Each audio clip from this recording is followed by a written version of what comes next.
It's my feel-good breakfast show.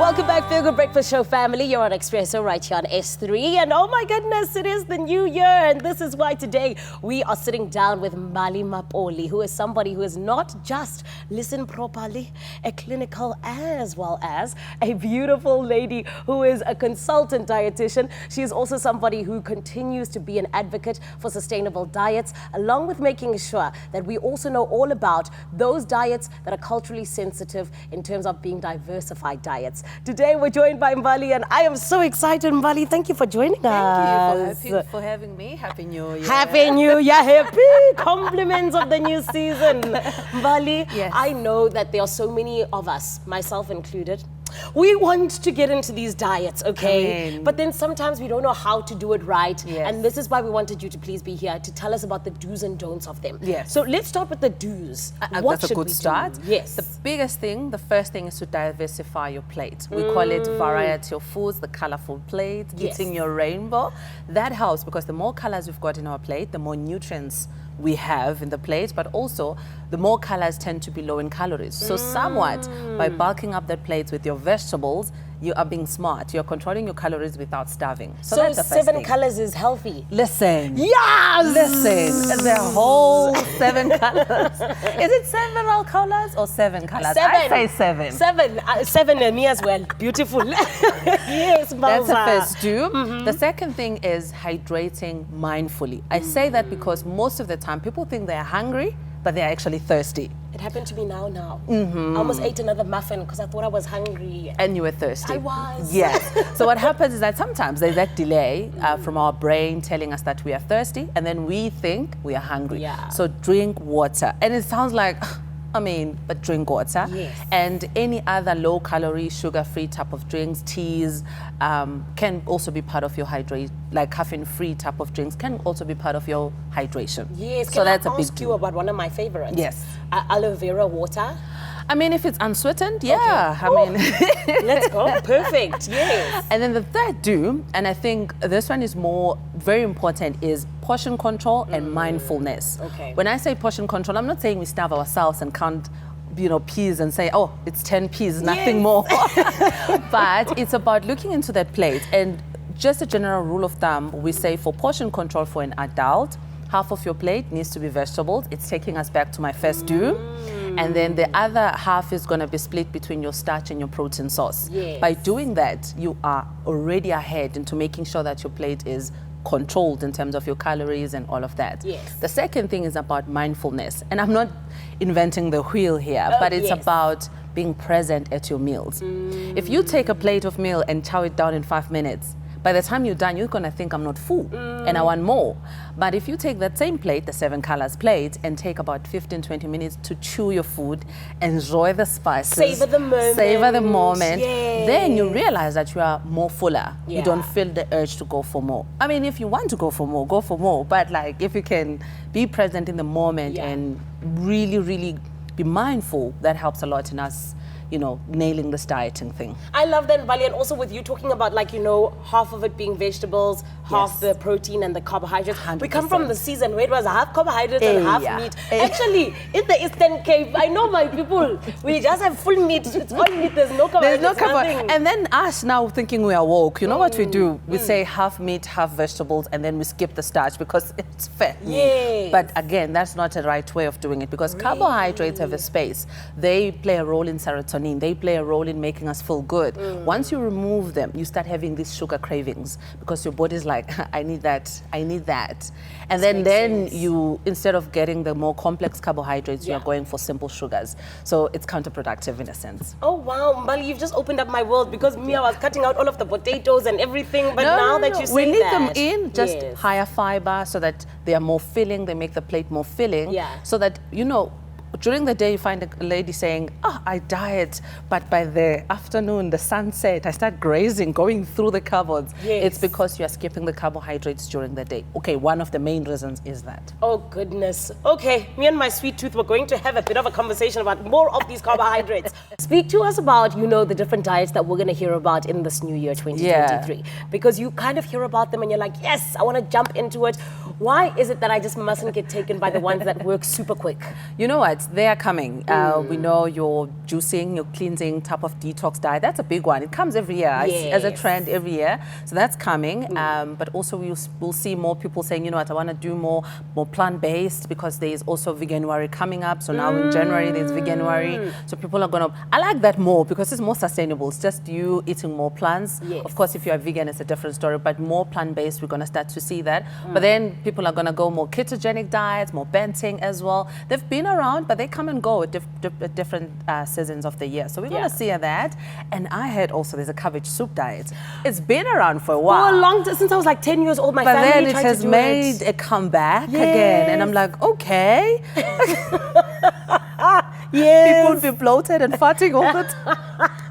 But it's good. Oh my goodness. And then an egg diet, so whereby they eat boiled eggs and fruits and drink some apple cider vinegar. So they're coming, those type of diets. Yeah. But again, whatever diet you end up doing out of those crash diets, it's about, are you going to be able to sustain it before, beyond this time?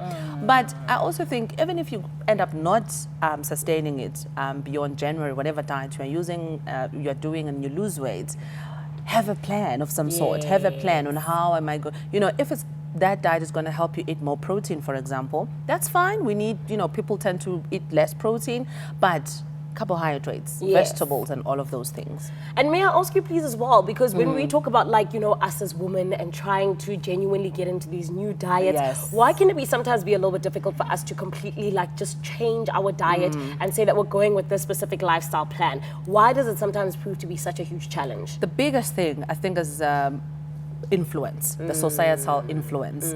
Obviously social media adding into that. As women, we often feel like it's not enough what I'm doing. You find somebody, I say it in my clinical practice, I work with women, they lose weight, and all of a sudden they change on me and be like, I've lost weight, but it's not enough because my friend is doing X, Y, and Z, and I want to also do that, maybe I'll lose more weight. Sure. So there's this constant need for women to lose weight, and I think it comes from disordered eating. It's not eating disorders, but it's just how we view food. If a woman is eating a plate of food and they are full, we often think, oh, I shouldn't be full. Oh, why am I full? And I think it's just we want to lose weight, and all the time chasing that affects how we view diets, and it's always about this is not enough, I want to do more. So I think us reeling back to ourselves and understanding that our intuition is good, practicing mindfulness and being more present is going to help us then understand that your diet, the one that you've chosen, the one that you've devised or have worked with a dietitian on, is good enough for you. At least see it through somewhat. See it through, and then if it doesn't work, then you'll say it doesn't work. But the hopping and being influenced by each other is the one that is making us not be able to stick to one lifestyle or one diet. Sure, Mbali. I love that you mentioned your relationship with food. Yes. Because for me, I know that when I spoke to you about, having lost the weight and everything, and I am not a dietitian, please. However, for me, changing my relationship with food was what 100%. helped me then actually start losing the weight, which is incredible. As soon as you've got that good and it's amazing how, as you're saying, it's amazing how it changes.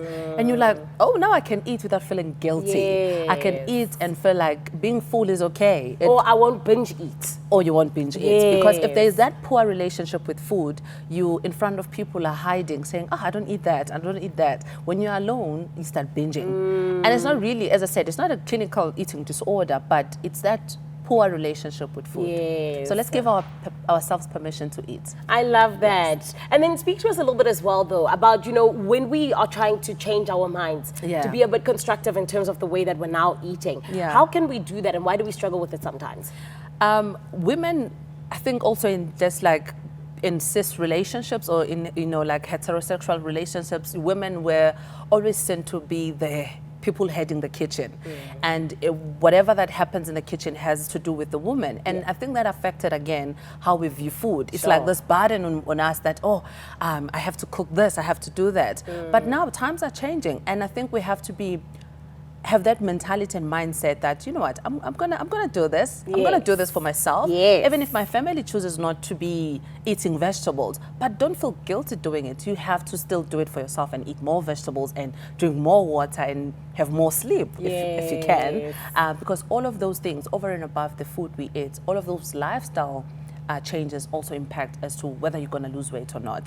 There's something you said earlier. You said you had tea before you had coffee. And I like that because having tea, because tea is much lower in caffeine, helps us I want to say, activate the body more naturally.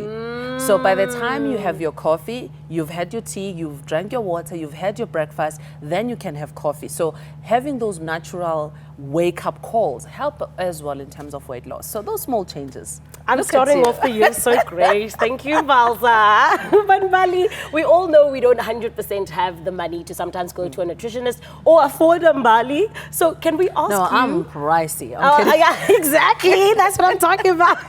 What can we do in terms of finding nutritional ways for us to possibly Yes. lose weight or just be on a good state in terms of our lifestyle eating? You know what's a good thing now, where social media now becomes positive, is that as dietitians, as nutrition experts, we put out free resources all the time. Yeah. So harness that. Go to our social medias. My Instagram is Eben Dietitian.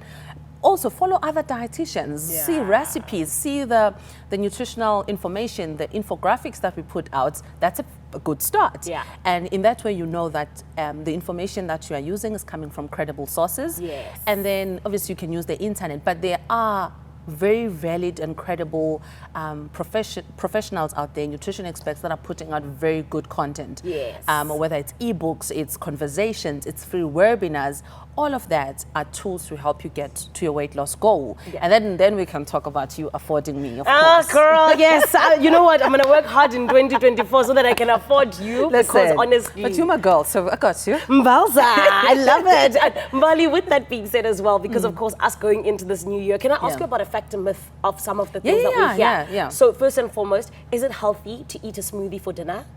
You can, Okay. but the formula of that smoothie must be complete. I'm a nourishment type of a dietitian. Yes. There must be some protein there. There must be some, obviously, the carbohydrate fiber source. There must be fruits and vegetables and some form of plant-based milk or a dairy, yogurts and stuff. Okay. That is a more complete smoothie. So if it's Yes. complete like that, it's not just fruits and yogurt, yes, it can be dinner. I love that. And Mbali, what do you say to everybody about just loving their body the way that it is as we go into the year 2024? I always say, like in my practice, when I get somebody wanting to lose weight, first thing that we work on is for you to accept the now. I know you want to change, but you have to accept your body now so that the weeks and the months that you're working on losing that weight, you're not miserable. You're not Yes. afraid to go to fitting rooms. You can go to fitting rooms, find your body type of clothing. So I will say, love your body the way it is now. Yes. Accept it. This is it for And now. then we'll move forward. Then we move forward. Because if you don't Amazing. accept your body, you're going to spend months and months into this new year Yes. working on your body and you're not getting it and you're going to get frustrated. So